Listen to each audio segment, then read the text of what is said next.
गणेशाय नमः। श्री गणेश पुराण उपासना खंड अध्याय 8।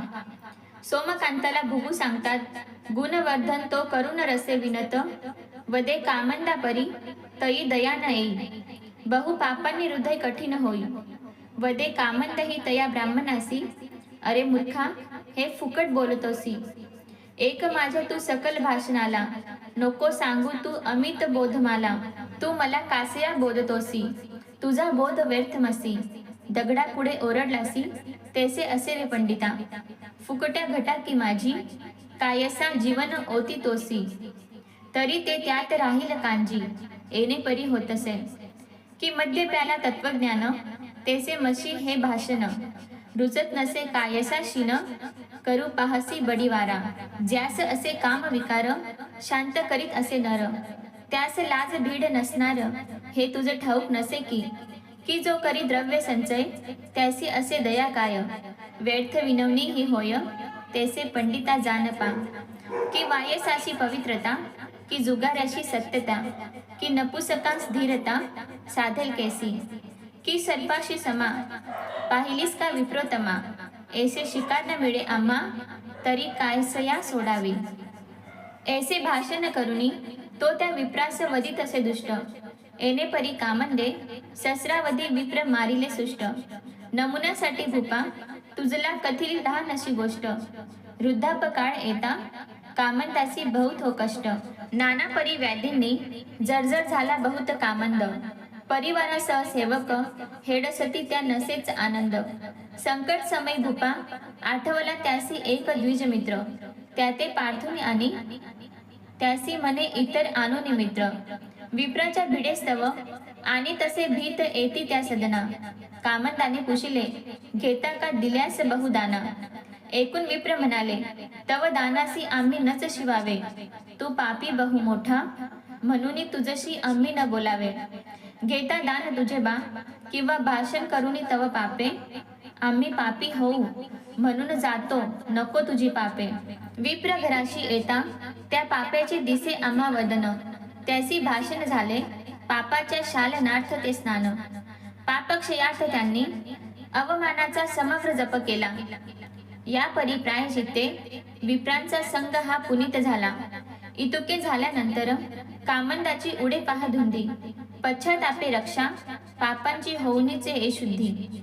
तेव्हा कामंदाने विप्रस्नेहास एक पुशिले।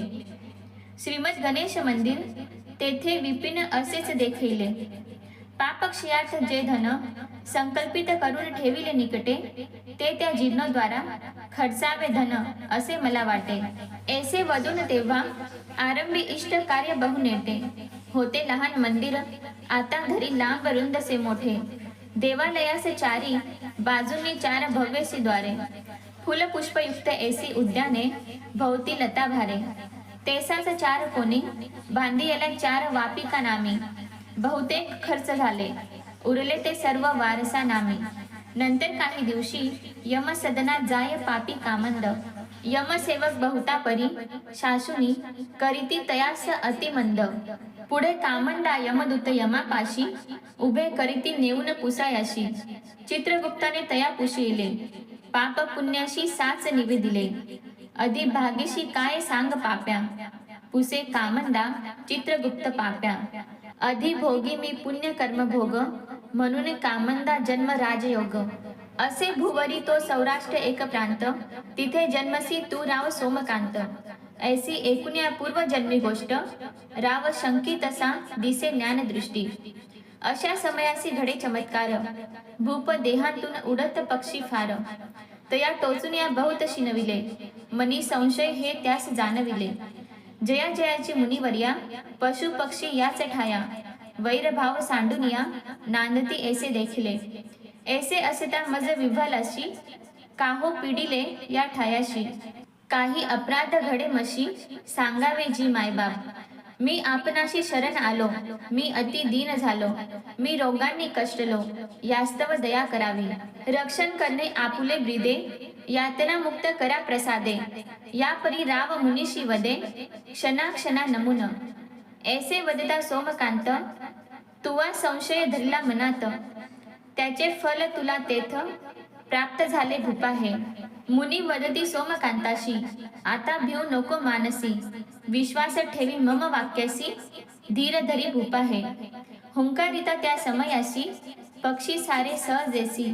नाहीसे होती हुंकारेशी, भूप विलोकी तत्काळ. आता पुढील प्रसंगी, सूत सांगती ऋषी लागी. तेची कथन हे प्रसंगी, निवेदिती भृगु भूपा. श्री गणेश पुराण महती, प्राकृत काव्य यथामती. मयूर सुत जनांप्रती, गणेश वदती त्याचे मुखे. श्रीमद गणेश पुराण उपासना खंड अध्याय 8 संपूर्ण. ओम गं गणपतेय नमः.